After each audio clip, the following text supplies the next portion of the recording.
नमः संस्कृताय कक्षा 7 के मेरे प्रिय विद्यार्थियों, इस वीडियो में आपको रुचिरा पाठ 3 स्वावलंबनम में पढ़ाने चल रहा हूँ। पाठ्य पुस्तक आप लोग अपने सामने खोल लीजिए और चित्र में स्पष्ट न दिख रहा हो इसलिए कह रहा हूँ। वैसे भी पाठ्य पुस्तक खोल के पढ़िए, मैं पढ़ा रहा हूँ। स्वावलंबनम आत्मनिर्भरता। कृष्णमूर्ति श्रीकंठश्च मित्रे आस्ताम। कृष्णमूर्ति और श्रीकंठ दोनों मित्र थे। श्रीकंठस्य पिता समृद्धः आसीत्। श्रीकंठ के पिता, श्रीकंठस्य काके की, श्रीकंठ के पिता समृद्ध थे। समृद्ध का मतलब संपन्न थे, धनवान थे। अतः तस्य भवने सर्वाधिकानि सुख साधनानि आसन। अतः उनके भवन में सबसे अधिक सुख साधन, सुख के साधन थे। सुख साधनानि, सुख के साधन थे। तस्मिन् विशाले भवने ४४ स्तंभाः आसन। उनके विशाल भवन में 40 खंभे थे। ४४ स्तंभाः आसन, 40 खंभे थे। तस्य 18 प्रकोष्ठेषु 50 गवाक्षाः। प्रकोष्ठ का अर्थ होता है कमरा। 18 कमरे, 18 प्रकोष्ठेषु 18 कमरे, 50 गवाक्षाः 25 खिड़कियां। गवाक्षा का अर्थ है खिड़की। 50 गवाक्षाः ४४ द्वाराणि। ४४ द्वाराणि, 40 दरवाजा। 44 दरवाजा। 37 विद्युत व्यजनानि च आसन। 37 का अर्थ है 36। विद्युत व्यजनान बिजली के पंखे, 36 बिजली के पंखे थे और 36 बिजली के पंखे थे।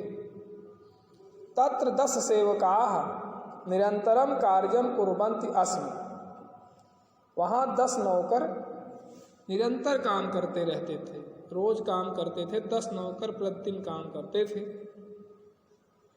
परम कृष्णमूर्ते माता पिता च निर्धनो कृषक दंपति।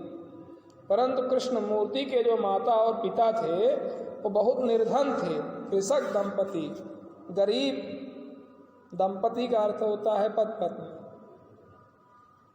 नहीं, कृषक का अर्थ होता है किसान। किसान दंपति थे, किसान पति पत्नी थे दोनों। तस्य गृहम आडंबर विहीनम साधारणांच आसीत्। उनका घर आडंबर से विहीन, दिखावे से रहित और साधारण था। एकदा श्रीकंठः तेन सह प्रातः 9 वादने तस्य गृहम अगच्छत्। एक बार श्रीकंठ उनके साथ प्रातः 9 बजे, प्रातः 9 वादने, प्रातः 9 बजे तस्य गृहम अगच्छत्, उनके घर आया। तत्र कृष्णमूर्ति तस्य माता पिता च स्वशक्त्या श्रीकंठस्य आतिथ्यम अकुर्वन्। तत्र माने वहाँ कृष्णमूर्ति ने तस्य माता पिता च, उनके माता और पिता, तत्र कृष्णमूर्ति, वहाँ उनके माता पिता, वहाँ कृष्णमूर्ति तस्य माता पिता च, और उनके माता पिता ने स्वशक्त्या, अपनी शक्ति के अनुसार श्रीकंठस्य आतिथ्यम अकुर्वन्, श्रीकंठ का आतिथ्य किया। एतत् दृष्ट्वा, यह देख करके, श्रीकंठः अकथयत्, श्रीकंठ ने कहा, मित्र अहम भवताम सत्कारेण संतुष्टो अस्मि। मैं आपके, भवताम का अर्थ है आपके, सत्कार से संतुष्ट हूँ। केवलम इदम एव मम दुखम यत्, केवल यही मुझे दुख है, यत् का अर्थ है कि तो गृहे एको भृत्यः नास्ति, तुम्हारे घर में एक भी नौकर नहीं है। देखिए पेज बदल गया है, लेकिन आप लोग पाठ्य पुस्तक खोल लीजिए, पाठ्य पुस्तक से देखते रहिए, मैं पढ़ रहा हूँ। भृत्यः नास्ति, तुम्हारे घर में कोई नौकर नहीं है। मम सत्काराय भवताम बहु कष्टम जातम, मेरा सत्कार करने के लिए आपको बहुत कष्ट हुआ। मम गृहे तु बहवः कर्म कराः सन्ति, मेरे घर में तो बहुत नौकर हैं। बहवः कर्म कराः सन्ति, बहुत से नौकर हैं। तदा कृष्णमूर्ति अवदत्, तब कृष्णमूर्ति ने कहा, बड़ी अच्छी बात कही। क्या कहा? मित्र ममापि अष्टौ कर्मकाराः सन्ति, हे मित्र मेरे पास भी 8 नौकर हैं। कौन कौन? तेच 2 पादौ 2 हस्तौ 2 नेत्रे 2 श्रोत्रे इति। आ गया पेज। तेच 2 पादौ, उनमें से 2 पैर, 2 हस्तौ 2 हाथ, 2 नेत्रे 2 नेत्र, 2 श्रोत्रे 2 कान इति। ऐसा सब हमारे नौकर हैं। 2 पैर हैं, 2 हाथ हैं, 2 2 4, 2 नेत्र हैं, 4 2 6 और 2 प्राण हैं, कान 6 2 8 नौकर हैं। परमानेंट अस्थायी रूप से रहते हैं मेरे पास। एते एते प्रतिक्षणम मम सहायकाः, ये प्रत्येक क्षण मेरी सहायता करते हैं। जिस क्षण चाहूं मैं उसी क्षण हमारी सहायता ये करते हैं। किंतु तौ भृत्याः सदैव सर्वत्र च उपस्थिता भवितुं न शक्नुवन्ति, किंतु तुम्हारे नौकर सदैव और सब जगह उपस्थित नहीं हो सकते हैं। तुम जहाँ चाहो वहीं उपस्थित हो जाएं, अभी चाहो तो अभी उपस्थित हो जाएं, संभव नहीं है। त्वं तु स्वकार्याय भृत्याधीनः, त्वं तु स्वकार्याय, तुम्हारा सब काम नौकरों के अधीन है। त्वं तु स्वकार्याय, अपना कार्य भी नौकरों के अधीन है। तुम तो अपना कार्य भी नौकरों के अधीन कर लिए हो। यदा यदा ते अनुपस्थिताः तदा तदा त्वं कष्टम अनुभवसि, जब जब वह नौकर अनुपस्थित रहते हैं। यदा यदा ते अनुपस्थिता, जब जब वह अनुपस्थित रहते हैं।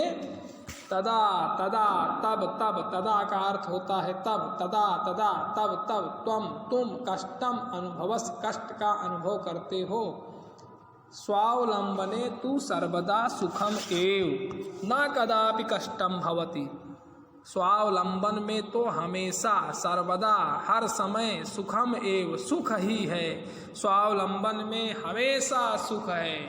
न कदापि कष्टम भवति, कभी भी कष्ट नहीं होता। स्वावलंबन में कभी भी कष्ट नहीं होता। श्रीकंठ अवदत, श्रीकंठ ने कहा, मित्र हे मित्र, तौ वचना निश्रुत्वा, तुम्हारे वचन को सुन करके, मम मनसि, मेरे मन में, महती प्रसन्नता जाता, महती बहुत अधिक, प्रसन्नता जाता माने उत्पन्न हो गई है। अधुना अहम अपि स्वकार्याणि स्वयं एव कर्तुम इच्छामि। अधुना अब अहम अपि, मैं भी, स्वकार्याणि, अपने कार्यों को, स्वयं एव, अपने आप ही, कर्तुम इच्छामि, करना चाहता हूँ, करने की इच्छा करता हूँ अर्थात करना चाहता हूँ। भवति भवतु, ठीक है। सार्ध द्वादश वादनम इदम, सार्ध द्वादश वादनम, सार्ध का अर्थ होता है 12:30, द्वादश का अर्थ होता है 12, वादनम का अर्थ होता है बजे। इदम, इस समय 12:30 बज गए हैं। सांप्रतम गृहम चलामि, सांप्रतम गृहम चलामि, अहम छिपा हुआ है। सांप्रतम अच्छा, गृहम चलामि, घर चल